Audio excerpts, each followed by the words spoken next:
business speech. It's called Lashon Hara. Lashon Hara, in a vernacular, Lashon Hara. It literally means evil tongue. And includes all speech, and these are all negative commandments in the Torah. Includes derogatory speech, harmful speech, hurtful, negative, deceitful, untrue, gossip, or damaging and harming. Is there anything that you could say, actually? There's a lot of things we say fit under one of these categories.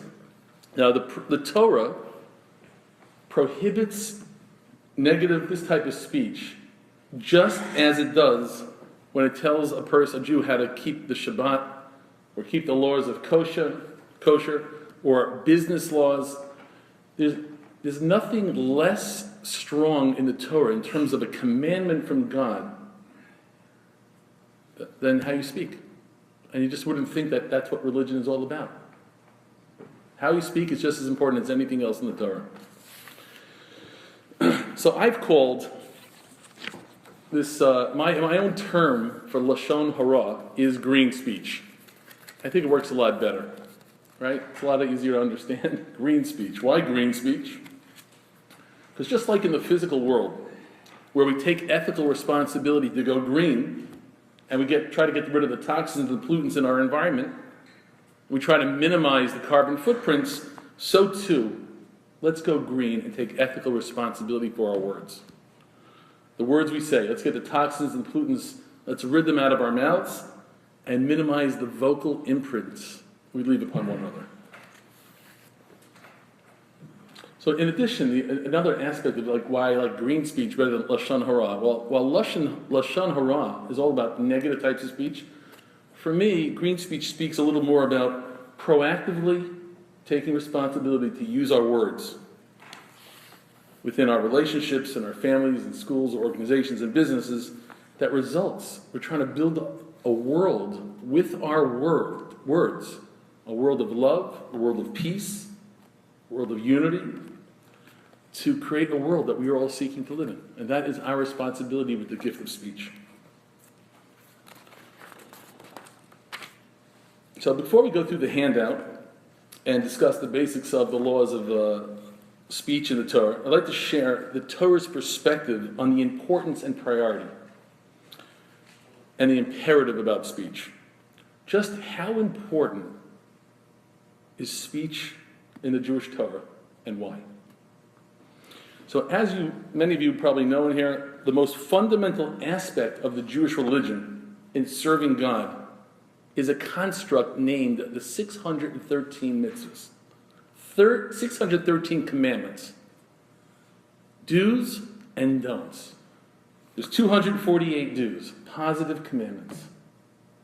There's 365 negative commandments. Altogether, they cover all the laws concerning man to man to yourself, and man to God. Now, although there are some commandments, of course, of faith, feeling, and the heart, such as very important ones like clinging to God, loving God, fearing God, believing in God, and it would be true to say the following: the ultimate of all the commandments would result in an intimate relationship with God. Nevertheless, most of the commandments are about what you do. Deeds. Action. The Torah overwhelmingly emphasizes by far and away that the best pathway to God is through our deeds. It goes as far as the Talmud is the oral law of Judaism, authoritative law in Judaism. The Talmud says that God is quoted as saying, so to speak, if there's a choice between believing in me or doing my mitzvahs, do my commandments. Like, don't do me any favors, do my commandments. This world is a world of doing. God wants us to do the right thing, and He prefers that your heart is into it. But if your heart is not yet into it, don't let that stop you from doing the right thing. Like if a man is begging on the streets and he needs money, it's too bad if your heart's not into it. The guy needs money. I'd say let your heart catch up. but you got to help them out. Now, many of us are married here in this room, so I don't really have to say, like, don't wait until your heart feels like giving flowers to your wife. Right? You got to give her flowers. Don't wait until you feel like saying, I love you. You got to say, I love you. Because that's the ultimate winning formula. People judge you according to what you do. And that's the bottom line. The Vilna Gaon, one of the greatest rabbis of the last couple of hundred years, when asked what he thought as to what the very purpose of our lives is, the Vilna Gaon said the following. He said, the whole purpose of our lives is to become like God in character. To build, develop, and fix and refine our character. And make those character traits in the image of God. And just as it says in the Torah, just as God is compassionate, we need to develop compassion inside of us. Just as God is merciful, so you should be merciful.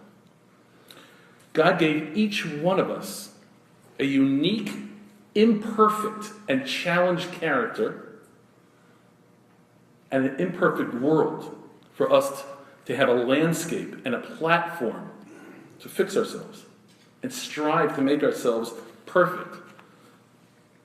And by doing that, we have an opportunity to transform ourselves. As we demonstrate care and compassion and love for one another, to become a giver who transcends self through our actions, we develop and grow and elevate our character. And by doing so, we become like God. We can see just a little bit of a look-see into the Torah. We can see that what God considers that what we do and how we treat each other is more important than our belief and our faith in Him. When we compare God's punishment of 2 subsequent generations in the book of Genesis, we find that the punishment for the generation of the Tower of Babel, whereby the people were united in rebelling against God,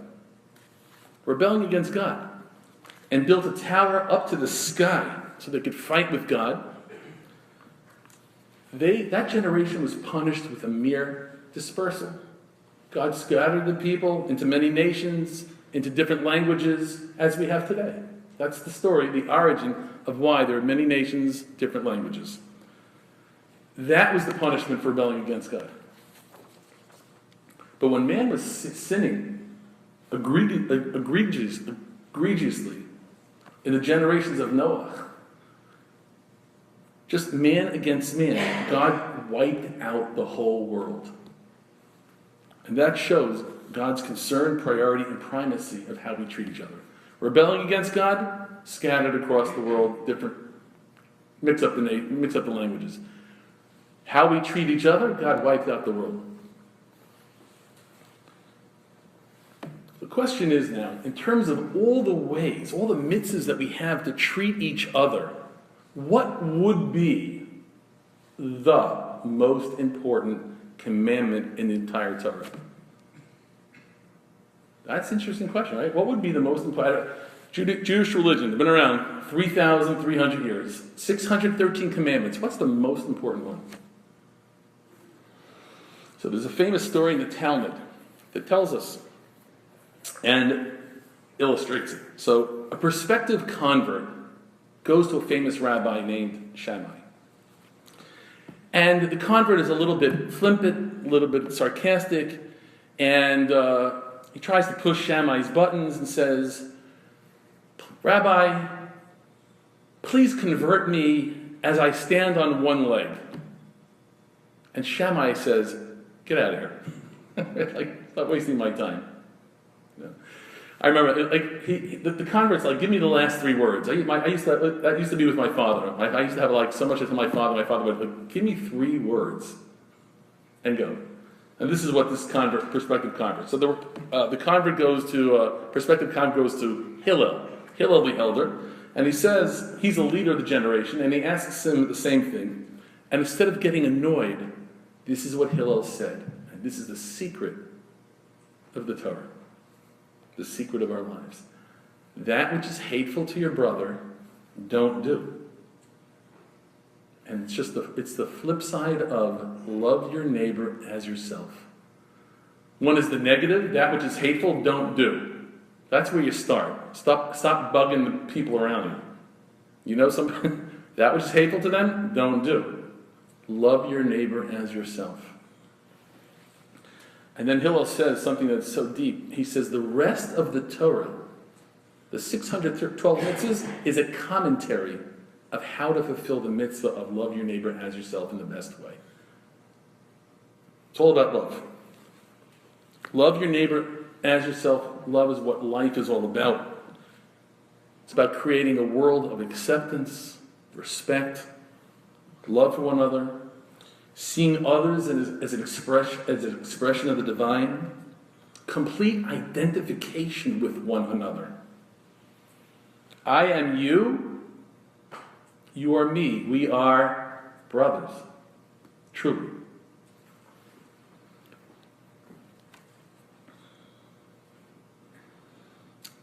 This identification is what brings peace, harmony, brotherhood, and the unity that results in God's presence dwelling amongst us. And that's, when we act like brothers, we will merit divine blessing. So I had a rabbi in Israel. He used to say, love is the following. This is the following definition. This is a keeper. If you don't remember anything tonight, take this home. Love is, if it's important to you, it's important to me. It's as simple as that. If it's important to you, it's important to me. And then Rabbi Orlik used to tell the story of this famous rabbi. It sounds a little hokey, this story, but there's something to it. Rabbi Ari Levin, famous rabbi in Yerushalayim, his wife's leg was hurting. So they go to the doctor. Her leg, he's schlepping her. They go to the doctor, and he runs and says in front of the doctor, Doctor, our leg hurts. It sounds hokey, but I just want to unpack it a little bit. I had an experience about a month ago. My experience was when I saw the garbage in my house, and it bothered me, and I took out the garbage. Let me explain. I remember when I first moved from Israel to Philadelphia, I'm starting this whole community. I am a hard-charging guy. I've got passion. I've got energy. I can't wait to get out in the morning and do my work. And I'm all dressed, and I have breakfast, and I'm ready to go, and I'm about at my car, and my wife goes, honey, what? What could you want? Would you mind taking out the garbage? I'm like, to myself, how inconsiderate. Can't you just ask me while I'm inside before I'm ready to go? And I grumble and I take out the garbage. The next time, I think about it a little bit and I say, she's not being unreasonable. It goes on, and eventually I come to the idea of, I should take out the garbage without her asking me. What a tzaddik, what a righteous guy. Right? So then, if you think about what's important to you is important to me, then maybe I take out the garbage because it's important to her. But the ultimate is when, because she feels the way she does, and I begin to feel the same way she feels, that is complete identification. And that's the goal. Last month when I saw the garbage, it wasn't, it bothers her, I'll take it out. I'm a good boy. It was, the garbage now bothers me. It bothers us. That's what it means. Doctor, our leg hurts. It did hurt the rabbi. That is where we have to get to as people.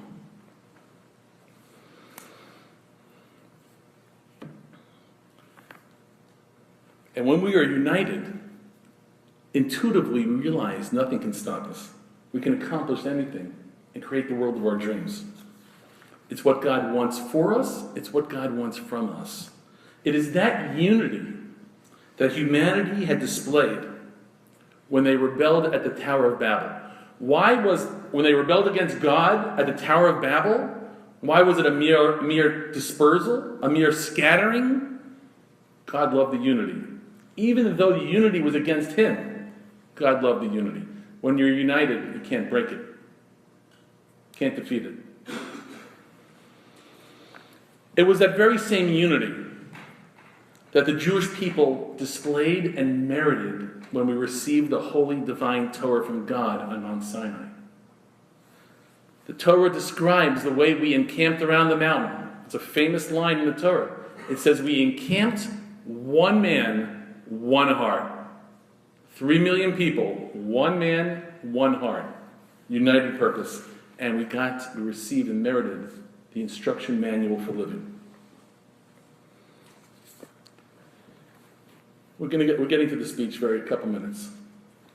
It was precisely the lack of unity amongst the Jewish people that has caused the greatest downfall for the Jewish people and subsequently for humanity that we all suffer from. All humanity suffers from today.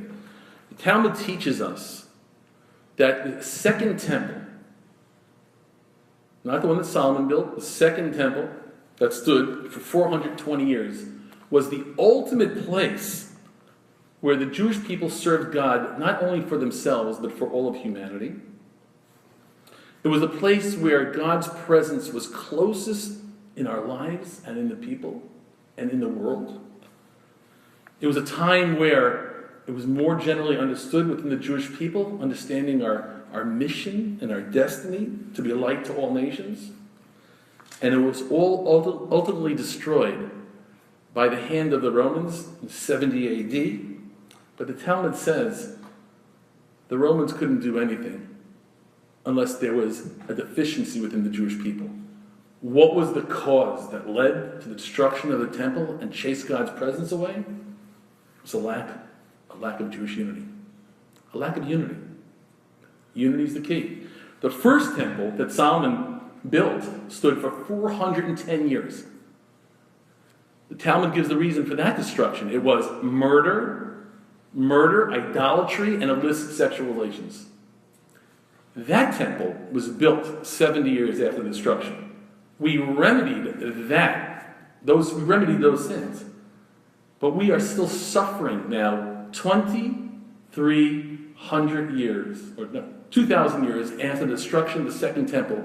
We have not remedied a lack of unity amongst us. The rabbis say that we are not suffering from the sins of that generation, that they displayed a lack of unity, but it's our lacking today that's preventing God's presence from being into this world. So, one of the greatest rabbis in the last 150 years, his name was Rabbi Yisrael Meir Kagan, known as the Chafetz Chaim, which means the one who desires life. He says the following, and this is standard that people, all sects of Judaism agree with this statement. He says there was one specific sin within the lack of Jewish community. There was one specific sin within the lack of Jewish unity that if it had not been done, the temple would not have been destroyed. And that was the sin of Lashon Hara, forbidden speech. Forbidden speech, Rabbi Kagan says, is the defining sin that is the root cause of all the problems today. A lack of peace, a lack of unity, lack of harmony, lack of brotherhood, a lack of unity, a lack of God's presence, a lack of clarity, a lack of das, of knowledge, clarity, possessing your mind. If anybody's paying attention to what's going on in the world, people just don't possess their mind anymore. There's no other sin more powerful than Lashon Hara that drives God's presence away from a marriage, hurtful words between husband and wife, between teacher and student, husband and wife, parent and child. So Lashon Hara again, and now we're going to go through the handout. Lashon Hara again is the broad category of improper speech. It's derogatory, hurtful, harmful, damaging, and gossip. Okay, let's move on. How are we doing on time? How much time do we have? 5 minutes? 10 minutes? 15? Stop being so kind. I don't want to overburden. How much time? 15 minutes? Whatever. Okay. All right. Don't worry about it. He said don't worry. Okay. All right, let's go. So the Torah source for the 10 habits of green speech and Lashon Hara and all types of forbidden speech is found in the book of Leviticus. It says over there, don't go around being a talebearer amongst your nation. It seems pretty innocuous if you ask me. I just gave you a whole list of forbidden speech, and basically at this point it just says, don't go around being a talebearer amongst your nation. And then ominously, it says right next to it in Torah, do not stand idly by when your brother's blood is being shed. Right next to it. How interesting is that? Don't speak forbidden speech. Don't stand idly by when your brother's blood is being shed. Now, the word used in the Torah for talebearer or gossiper is fascinating. The rabbis translate it as talebearer or gossiper, but in truth, the word is really peddler. What does peddler have to do with forbidden speech? The rabbis teach us that the word used for peddler is connected. It's the same word as the word used for spying. So it's like this, just like a peddler who buys wares from one place and sells it in another, so too, a talebearer, a gossiper, is like someone who spies in, listens in on what others are saying or doing in one place and goes sells them in another place. What is so bad about that? What's so bad? Right? What if someone listened in and then went and shared unwittingly, unintentionally, just in an innocent way? What can be so bad? Just how serious can just gossip be? So a famous rabbi named Maimonides said, it's a sin that has the ability to cause the death of many Jews. And therefore, that's why the Torah writes right next to it, don't stand idly by when your brother's blood is being shed. So I'd like to say, gee, how can we really see how this harmless activity can cause so much trouble? But we are all familiar, from time to time, we read in the paper or over the internet, we see cases of teens who have taken their lives because of bullying through words, via email or text or Facebook. So I'd like to come back a little bit to the subject of gossip, which is the first one we just talked about. But let's start now at the top of the pocket card. Number 1, make only positive statements and refrain from making derogatory ones, even if they're true. Make only positive statements, refrain from making derogatory statements, even if they're true.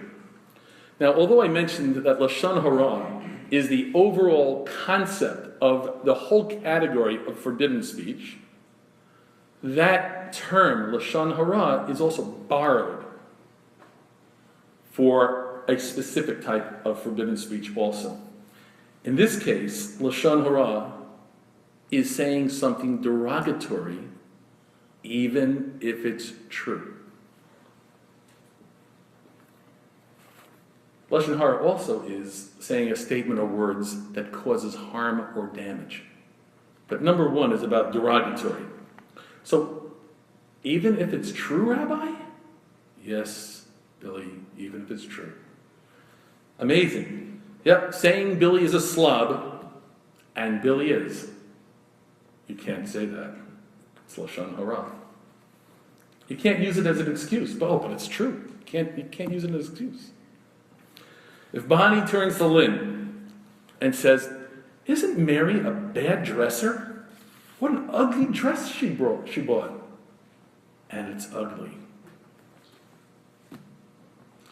Even if it is derogatory, you can't She can't say it. Even if Lynn doesn't believe it. Even if Lynn's opinion of Mary and her dress doesn't change. Even if, when Bonnie says to Lynn, Mary's a bad dresser, even if Lynn is 89 years old and her hearing aid is not in, she doesn't even hear Bonnie say something derogatory. Even if the statement caused no harm or damage at all, it's still prohibited. Is that amazing? It's still prohibited. It's a negative commandment. But I ask you, what harm did it cause? No damage. Maybe she didn't even hear it. Why should it be saying something derogatory just in itself is not good? Why? So ultimately, the Torah's perspective is that when you say something derogatory about a human being, it's a lowly thing to do. It's lowly. It's unacceptable. It's going in the opposite direction of how we need to view each other. Mary is her dress. Let's go in the opposite direction. That we are made in the image of God. And we're here ultimately to fulfill God's potential, to be great people with refined character. That's how we should be looking at each other. Unbelievable potential in this room. You're great people. Unbelievable talent here and ability. So much light can come from each of these people in here. We have the privilege of meeting each other. Wow. It's misusing the divine gift of speech that makes us, the divine gift of speech makes us so uniquely human. And by saying something derogatory, it undercuts the purpose of our lives. The gift of speech is used, we're given it to encourage each other, make each other feel strong, enable each other, make each other feel valued, help each other discover our own greatness and capacity. If we take a peek at number 4, it says, avoid speaking badly even about yourself, because it undercuts our own self-image and our own view of our own capacity. Let's move on. Number 2. Promote people's well-being. Don't make any statement that can cause someone physical, financial, or emotional harm. Promote people's well-being. Don't make any statement that can cause someone physical, financial, and emotional harm. So as I mentioned, Lashon Hara is a statement or words that's true if it's derogatory or harmful or damaging. So even if the words or statement that you make is not derogatory in any way, but it can cause emotional harm, emotional damage, to make someone feel bad or insecure or less valued or small, prohibited. Or harm or damage in verbal abuse or bullying, of course, teasing. That can cause psychological harm. Name calling can cause psychological harm, distress, anxiety. Saying words, of course, this is straightforward and logical. Saying words that can cause financial or physical damage. And certainly, the most damaging are things that can impact a person's image of themselves and how people look at someone in the marketplace. You know, right? With words, you can affect somebody's currency in the marketplace and how people perceive them. It can impact whether they are going to be introduced to somebody. It can impact your sales, can impact a prospective business deal, prospective marriage partner, to get hired, to have friends. We rest on our currency in the world of how people perceive us. Just one quick segue. It says in the Torah, there's 4 crowns There's the crown of kingship, to be the king of the Jewish people. There's a king of priesthood, to be the Kohen Gadol, the one who serves God on behalf of the Jewish people, so to speak. The crown of wisdom, to be the greatest scholar of the Jewish people. And then it says there's a fourth crown that beats. It's greater than kingship, priesthood, and scholarship. It's the crown of a good name. That's what we're working for every day, aren't we? Right? A good name. It's everything. It's everything. And that's according to what we do and how people in the marketplace see you. It's important. It's not just good enough alone to know that you're good. You want a good name. We want to walk into, after God forbid, we should live to 120, but after we're in the grave and everybody's family's sitting around and your soul is hovering over, you want to hear, oh, he was such a great man. Oh, such a good person. What a great father he was. Oh, incredible husband, community man. Working for a good name. Don't say statements that can be harmful or damaging to somebody.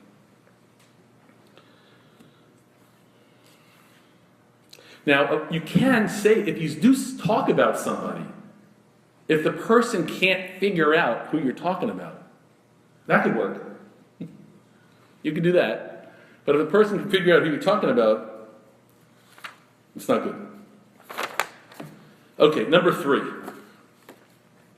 Humor is great. Now, this is a real deal killer if you're from New York. Humor is great, but make sure jokes aren't at someone else's expense. I really had to change my humor once I went into Jewish learning. I came from New York. Sarcasm was the currency of growing up, and I miss it. But,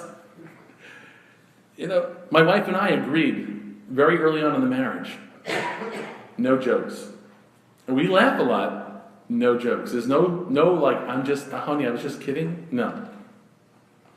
It's something more uncomfortable with being around a couple who sarcastically dig at each other. It's really unbecoming. It's an uncomfortable place to be in. It's unbecoming. No jokes. Let's move to we're moving. Look how much we've done. We only have a couple pages left. We're getting in. My friend often says to me, he goes, Mike, are you having a good time? I say, yeah. He goes, as long as you're having a good time. Okay.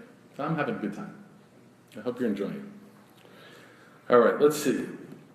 There's another type of Lashon Hara. Actually, it's not on here. It's called rechilut. Rechilut is a little different than everything we've said. It's commonly referred to as gossip, but saying something over that someone said about somebody else is not the right thing to do. Let's say your friend says something about Johnny, and you go to Johnny and say, oh, you can't believe what so-and-so said about you. That's a particular type of forbidden speech called rechilut. Now, Johnny wants to know what people are saying about him. But unless there's a particular benefit to telling him, it just causes hatred. Fighting, never ending. Saying something over that somebody said or did against you, unless there's a benefit to it, is not a good thing. We might as well go to number 10 right now, just real quick. So let's go. We'll keep checking them off. Number 10 is warning a person about potential harm. For example, I want to explain. For example, from a prospective business or marriage partner, make sure your information is accurate. So what is this talking about? This is the permissibility. Well, here, let me back up. Rabbi, when is it okay? When must I share something derogatory about someone? When can I? When can I say something derogatory about someone? And the answer is that if a person can be negatively impacted in a marriage, getting married, or business deal, or to protect somebody from harm, is the time where it's permissible to say something that's derogatory. Right? You want to do business with somebody, you ask somebody, like, what's going on with that, how do they do business? The person has to tell you straight out. So the person starts to say, I'm telling you this for your benefit, to protect you from harm, and the person has to make sure their information is accurate. So I just want to quickly go to the Rambam. We said before that gossip can be harmful so much that it can kill many Jews, or gossip can kill. So there's a famous, and this is the paradigm. I just want to make sure you understand. It's not necessarily, if you say gossip, it's going to harm somebody. But if you do say gossip, and it does harm somebody and create damage, that you can't do. But the mere passing of information isn't in and of itself necessarily wrong. But what it leads to is a problem. It could lead to a problem. So the Torah said that don't stand idly by when your brother's blood is being shed, indicating that speaking gossip can lead to death. There's a famous, you might be familiar with this, in the book of Samuel, there's a famous story that when King Saul was chasing David, King David went to a place called Nov, and Saul was chasing him. He was pursuing him. He went to Nov, and there was a high priest there called Ahimelech.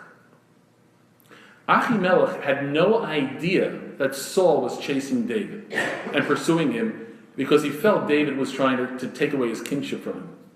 So Ahimelech, in the city of Nov, he's the high priest, and there were all priests there.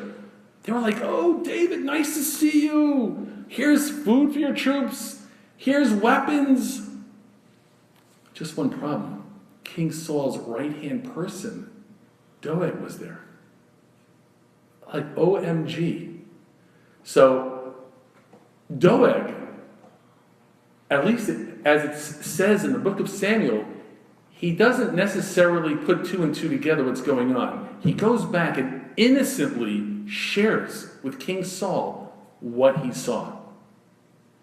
King Saul went into a blind, angry rage and went up to the city of Nov and killed Ahimelech and killed 32 priests that were there. And even though, if he asked Ahimelech, he would have said, "Yeah, that's what I did." That's what gossip can lead to. You've got to be very careful in what you share and who you share with. Number 5, communicating, this is interesting, communicating derogatory or harmful statements by writing, verbal hints, or body language is just as bad as saying them. Communicating derogatory or harmful statements by writing, verbal hints, body language is just as bad as saying them. Rabbi, I thought this was all about forbidden speech. The Torah's true intent was communication. Speech being the major way of communicating. But that wasn't in the time of text, email, Facebook, blogs.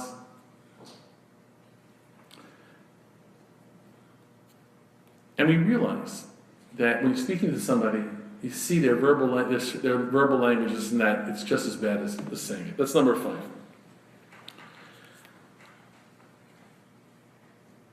I'm just trying to move around a little quickly. Number 6, it takes 2 to gossip.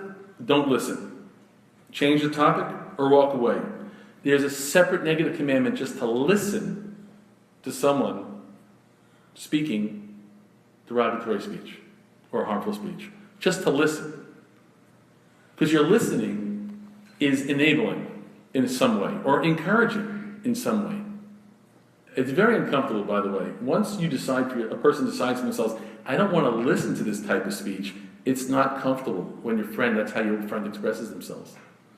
But there's a mitzvah in the Torah called making a stumbling block for the blind. Just like you wouldn't make a stumbling block for the blind to do anything that encourages or helps or aids someone to do the wrong thing, you're also an accomplice. And listening is no good either.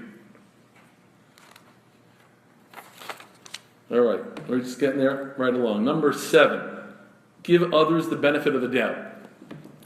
Well, we see a lot of stuff that we really want to tell right away. We want to tell on people.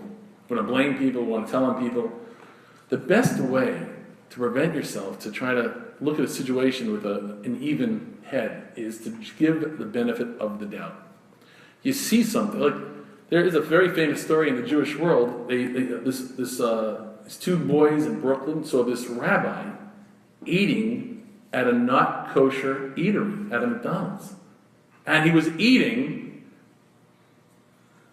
a Big Mac. So if you're 2 religious boys, you're seeing a rabbi in the community sit there at McDonald's and eat a Big Mac, what do you want to do? Right? You want to tell as many people as quickly as people. You can't believe, like, what I was doing. Right? But what was really true? It was a true story. The true story is that this rabbi had one of these conditions that, I don't understand it, I don't know what it was, but he had to eat right away. And if he didn't eat right away, it would have been detrimental to his life, and he was permitted to eat the Big Mac. Now that's a big stretch to try to give somebody the benefit of the doubt.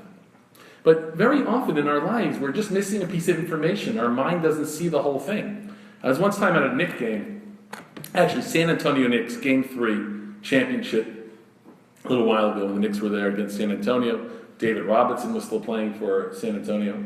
And I see this guy with a kippah on his head eating hot dogs. And I'm thinking, there's no kosher establishment here in Madison Square Garden. You can't get kosher Jewish food here. And it's bothering me. The whole game, it's bothering me.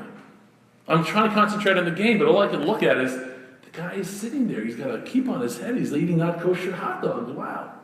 Now the game ends. The Knicks won that game, by the way. San Antonio won the series 4-1. That was the only game the Knicks won.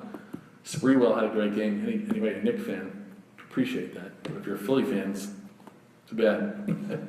Anyway, so I went over to this religious guy, and I was like, hey, where'd you get the hot dogs?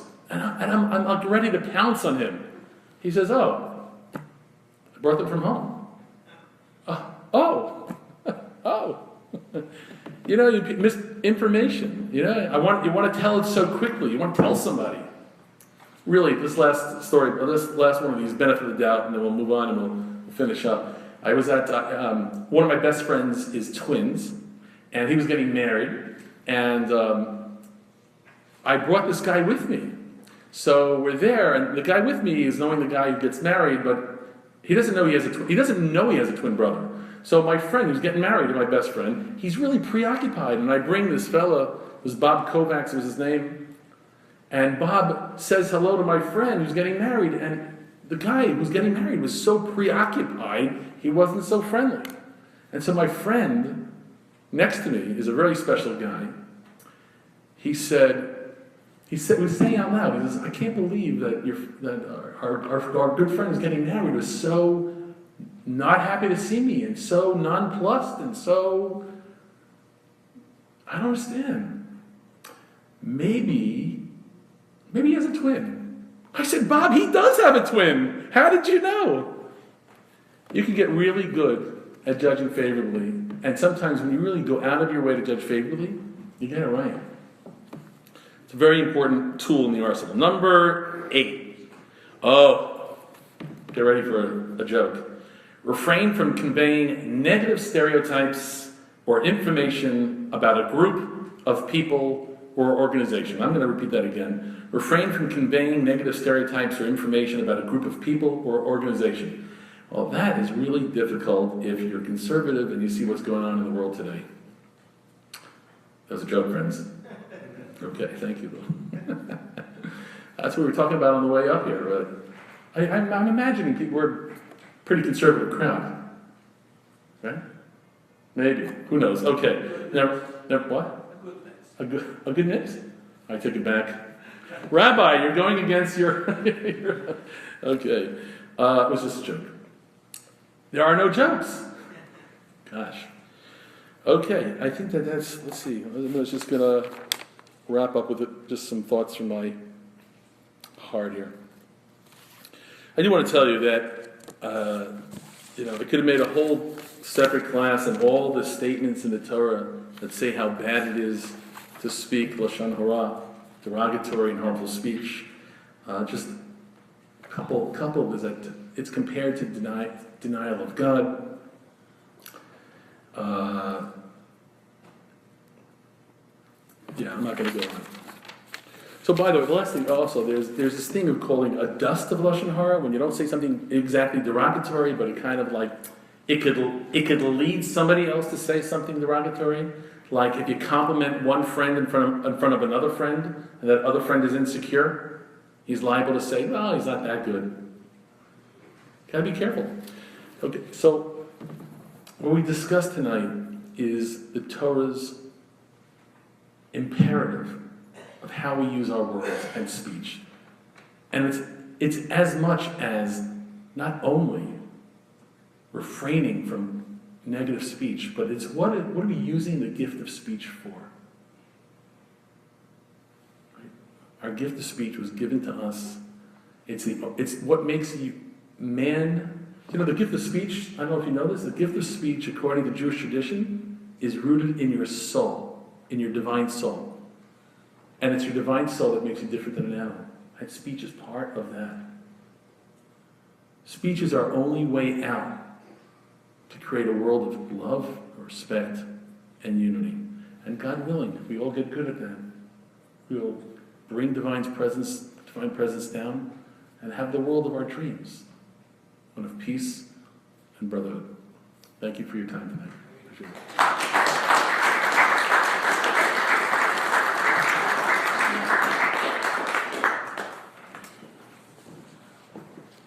Thank you so much for your opportunity. I just wanted to know